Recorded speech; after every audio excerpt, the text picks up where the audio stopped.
The videos you're about to watch were made before the COVID-19 crisis, but now they feel more relevant than ever. One lesson we're learning is that change is here. Going back to normal is not acceptable, because normal is what was wrong all along. It is up to us, together, to fight for the future we want and need. Stand together and look after each other.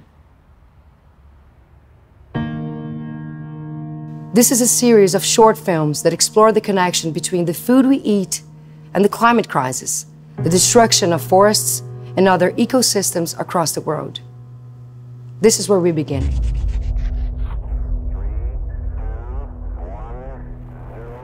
There's a powerful and undemocratic element that connects everything that is happening.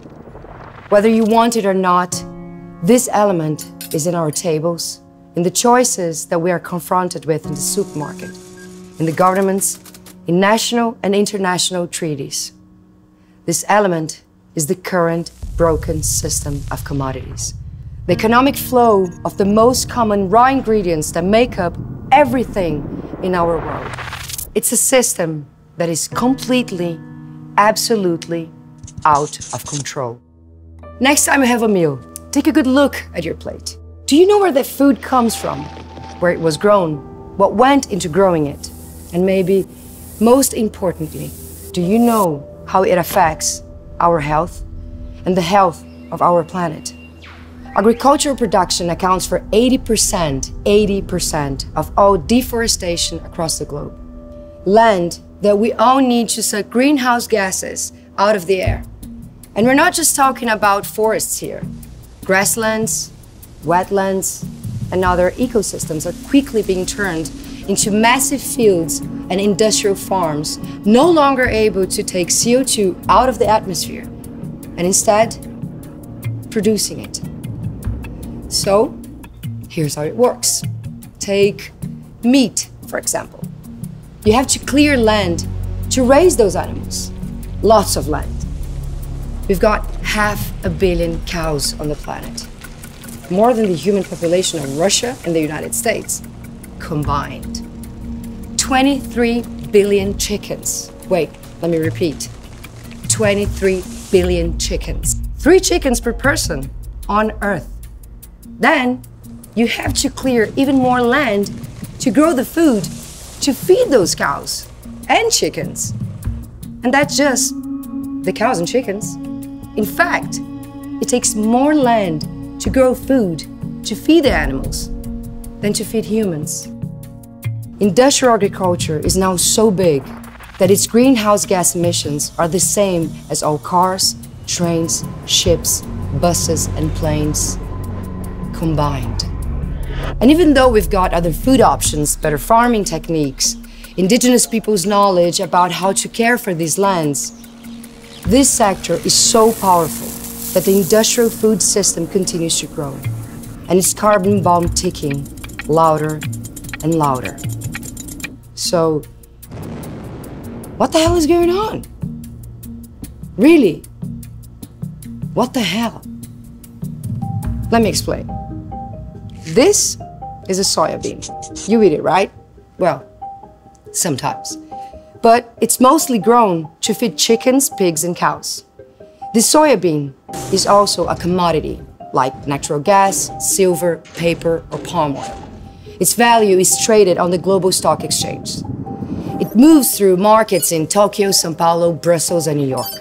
Before it even ripens on the vine, financial gambling and bets are placed on the soybean, all trying to predict its chances of getting to a market and eventually your table at the lowest possible costs.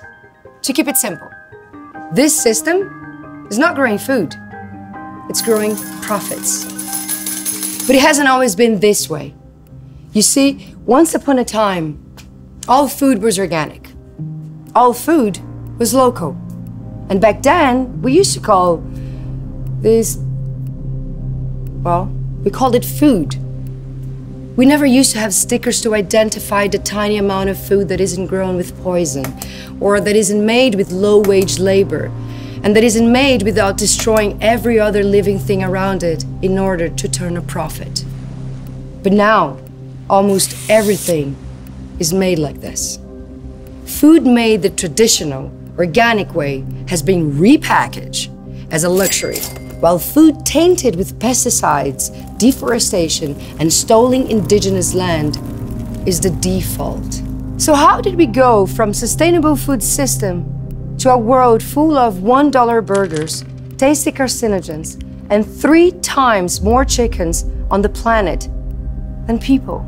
Well, the big reason is that we didn't choose this at all. At the root of all this process is an economy and political process that favors mega businesses and unsustainable farming practices. And it's all part of a larger idea that with cheap food, we're saving money that we can use to buy something else. Over the course of the past 100 years, small and local producers have been pushed out of the food game by vast global agribusiness like, that's why today it's more profitable to sell you a breakfast that is grown using herbicides, pesticides, and a large dose of deforestation than it is to sell you a breakfast without these things. The same goes for those 500 million cows. They're big business. And big business means more profit for the wealthiest companies and more carbon in the atmosphere. More heat, more forest fires, and more typhoons for the rest of us. That's f***ed up. The legacy this leaves to the world is devastated forests across the globe, including the Amazon. And we don't get a say into how they do business. Because if we did, things would look a lot different, right? Who here is in favor of burning the Amazon forest down just to make a few billionaires even richer? Who here is in favor of pushing small-scale farmers out of business and their families into poverty? And here's the thing.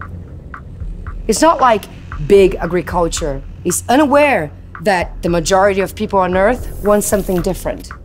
That's why they spend billions of dollars on ads showing happy cows and protected green spaces and happy local workers they claim to be empowering. And all the while, supporting policies and governments that do the opposite. It is time to call it like it is. They don't care. And we have proof that they really don't care. 10 years ago, many of these brands promised to stop buying from suppliers who were destroying forests. Oh, and they also promised to reforest the forest we lost. And guess what? 10 years are up now, and almost nothing has been done. Today, every 5 seconds, an area the size of a soccer field is destroyed to make way for food commodities. This in a world where 1.3 billion tons of food is thrown away every year. 26% of all land on Earth is used for grazing or growing animal feed. And as of today, we see no sign of this slowing it down. We don't need more junk food. We need to do food differently and better. So here's where we have a choice to make, a big one. We can either protect forests and our planet, or we can allow commodity production to continue increasing and face the consequences. We cannot have both. So that's our food world. A global platter of soy-fattened animals, land dispossession, and a shitload of carbon in the atmosphere that will eventually cook us. Thanks for watching. In the next video, we'll dive deep into the murky world of commodities, how these big companies are destroying the future of the planet.